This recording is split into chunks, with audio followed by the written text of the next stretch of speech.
Today I'm going to share with you the miracle of the keyhole and the arrow. Welcome back to another Take Two with Therese at Altenew, and I'm so excited to be sharing this beautiful bellflower crafter flower. Now it is so easy to create beautiful flowers with these layered die cut flowers. Anyone can do it, seriously, and Altenew's flowers are the best because they have a secret ingredient. I'll share it with you in just a moment. But first I just wanted to show you that I keep my dies on a magnetic sheet. I actually buy the self-adhesive magnetic sheets and stick it on the original packaging.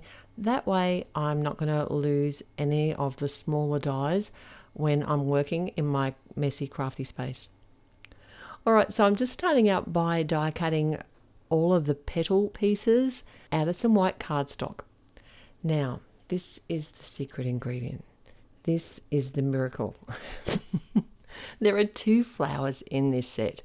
One of them is a keyhole, the other is an arrow. And this will tell you exactly which petal or piece of the flower belongs together.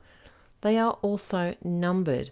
It's really difficult to see in the video here, but each of these pieces is numbered 1 through to 6 or whatever, how many pieces there are. I like to die cut in white cardstock often if I'm not sure what I want to do, because then I can always add color later, but you could certainly create the same flower but using colored cardstock. I'm just using my mini blending tool to add some light ink to the center of the petals, and I also use an artist marker to add some color to the stamens. As I said, these are numbered as well as having the die cut within the die cut, like this is the keyhole version.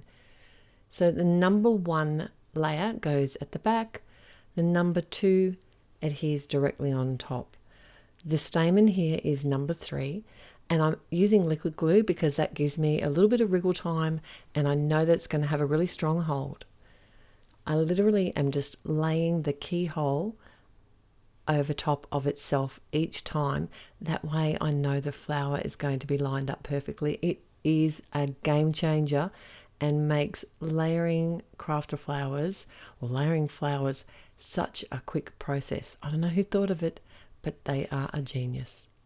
Now the final piece of the puzzle actually covers that keyhole, so it's not something that you're going to have to see.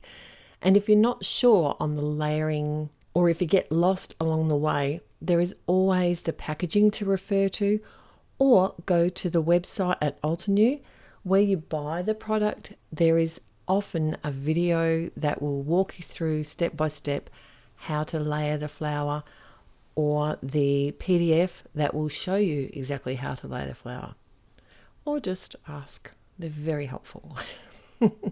The second flower came together very quickly as well. It has this weird little petal that looks like it's going upside down, but it's not. It actually covers the arrow for this layered flower over top.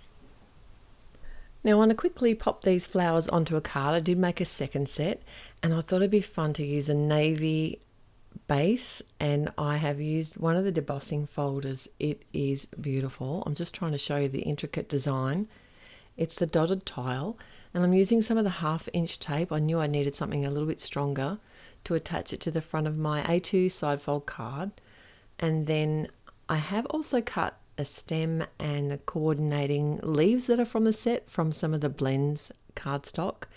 I love this cardstock because it has all the Altenew colors all together, ombre style, and it goes with everything, all the inks and everything, the paints, everything.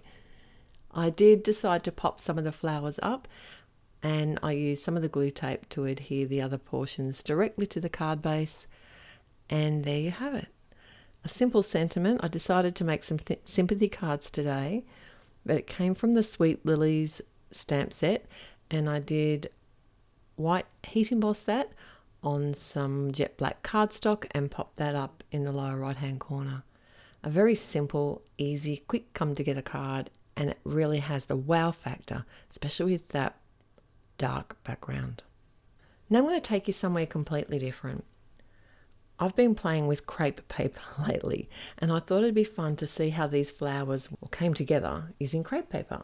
Now this is an extra fine version, so what I've been doing is actually cutting 2 layers at once, which is good and bad because it means I've got to adhere the 2 layers to make sure they don't fall apart. But it's good because it looks really pretty. It does take a little bit of patience, but the result I think is worth it. It cuts through the die cutting machine exactly as you would cardstock. I'm adding some ink. I'm just using my mini ink blending tool yet again, same colors, and layering the top layer. Like I said, there was actually 2 layers of crepe paper here, so I separated the 2, and I'm only adding ink blending to the very top layer. But then I do have to come back in and actually adhere all my layers back together. Otherwise the flower's just going to fall apart, and no one wants a card that's going to fall apart. If you have a thicker crepe paper, you probably don't need to do this step, and it would be a lot easier. I might have to invest in some because it is really pretty, and I do like how it looks on a card.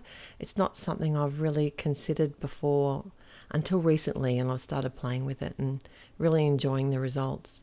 Now this flower I assembled exactly the same as I did the other 2.